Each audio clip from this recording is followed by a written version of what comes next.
ایک سوال ہے، مسجد کے اندر واٹس ایپ اور فیس بک چلانا کیسا ہے؟ کچھ لوگ تو مسجد میں گیم کھیلتے ہوئے بھی نظر آتے ہیں، اور صاحب سوال نے اس میں یہ ذکر کیا ہے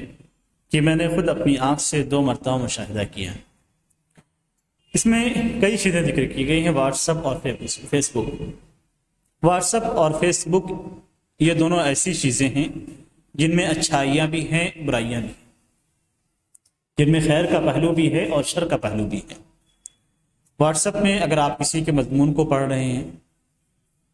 تو خیر کا پہلو ہے،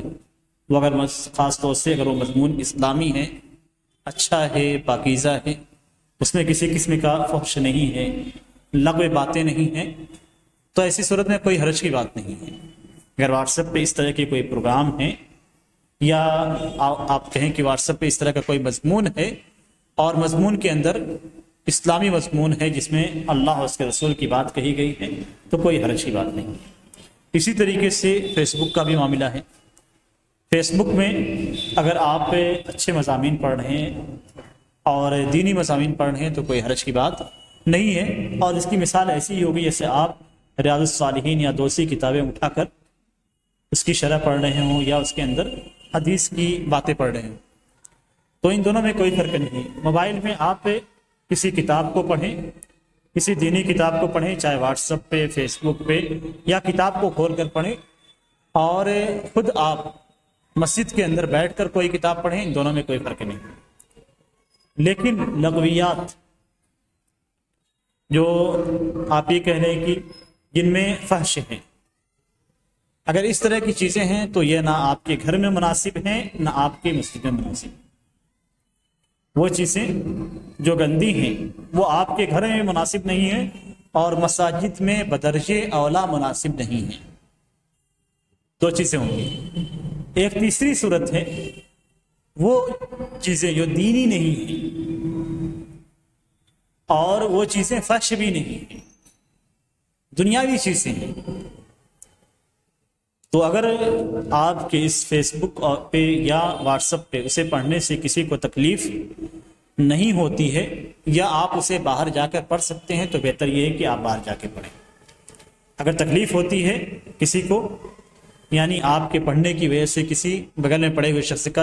کی توجہ مبذول ہوتی ہے تو آپ اسے باہر پڑھیں، یا آپ کے پاس وقت ہے کہ آپ اسے باہر پڑھ سکتے ہیں تو مسجد میں نہ پڑھیں،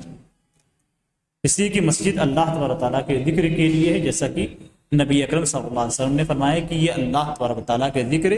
تلاوت قرآن، نماز اور عبادات کے لیے ہے، تو اس سے ان چیزوں کو پاک رکھا جائے۔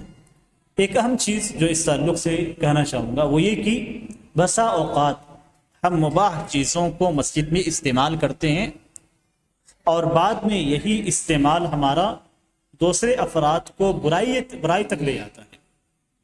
تو وہ وسائل جن کو اگر جیسے مثال کے طور پہ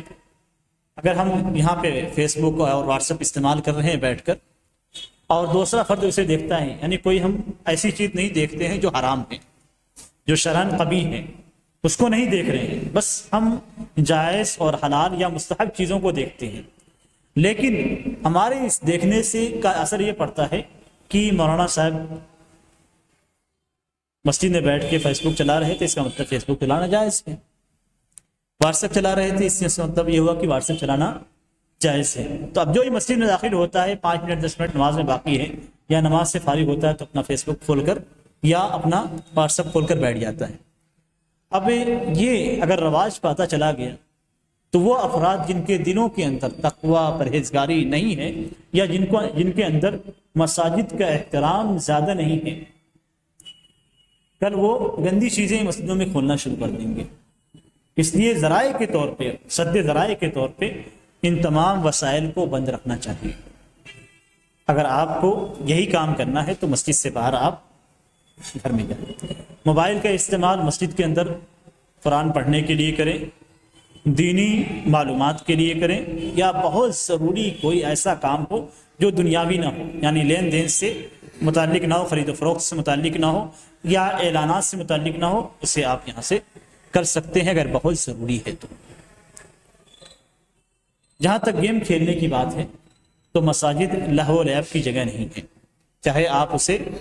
موبائل کے اندر کھیلیں یا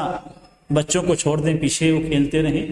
یا آپ خود اس میں لہو و لہب مچائیں یا شور شرابے مچائیں، تو مساجد ان ساری چیزوں کے لیے نہیں بنائی گئی ہیں۔